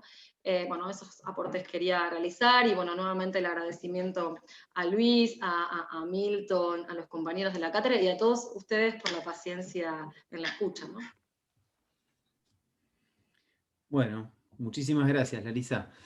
No sé, Lázaro, si quiere retomar algo, pero en lo particular me parece que, digamos, siendo casi las 20 horas, podemos empezar a dar cierre a esto. Agradecerles en lo particular, ¿no? Dejo el cierre para Lázaro, pero agradecerles en particular la tarea de moderación. Fue muy fácil porque nada, fue muy dinámico el panel, y en particular muchos aportes por parte de distintos participantes, así que muchísimas gracias por ayudarnos a pensar los desafíos del periodismo en la sociedad de la información, en particular a Larisa, Agustín, Eduardo, Fabián, ¿sí? Muchas gracias a todos. Lázaro. Solamente una previa antes de la despedida, porque como Griselda se sumó más tarde, bueno, si te mencionamos al comienzo, pero comentamos que estabas con temas de laburo, pero nada, si querés hacer una muy breve reflexión sobre lo que acabas de escuchar, nos interesa. Estuve con audio todo el tiempo, así que no me perdí la charla. Ustedes se perdieron mi cara en todo caso, pero eso no es relevante. Primero, para destacar, felicísima de la cantidad de compañeros, de amigos que han decidido participar. En algún momento pasamos las 80, 90 personas entre la sala de Zoom y los compañeros que estaban en el YouTube. Así que fantástico. Para hacerlo cada tanto, por ahí podríamos pensar en hacernos una agenda anual para debatir estas cosas y darle continuidad, porque evidentemente tenemos mucho interés en escuchar las opiniones de los demás compañeros y bueno, y hacer de esta profesión, que muchos dicen que no es una profesión, sino que es algo que se siente como vocación más que como profesión, bueno, nada, que lo podamos hacer con frecuencia. Por lo demás, estoy muy agradecida a los panelistas, muy reconocida por su participación y por las preguntas y los interrogantes que nos dejan. Muchísimas gracias. Bueno, gracias, Di. Bueno, gracias a todas y todos los que nos acompañaron, nos participaron, han estado activos con el chat, en fin, la verdad que estamos muy felices y contentos. Y nada, solo me queda esperar que la desaparición de Cardoso obedezca que algo pasa con Pepín, ¿no? Veremos acá, qué dicen las estoy noticias. acá. Ah, estás ahí, Cardoso, bueno. Y Pepín sigue acá también. No. Bueno, estamos los dos en suelo oriental. Bueno, vamos a ver cuál es el desenlace de eso. Esperamos la primicia en cuanto se pueda. Un abrazo grande y muchísimas gracias a todos y todas. Nos vemos. Un abrazo. Chao, compa, saludos. Gracias. Chao, chao. Chao, gracias.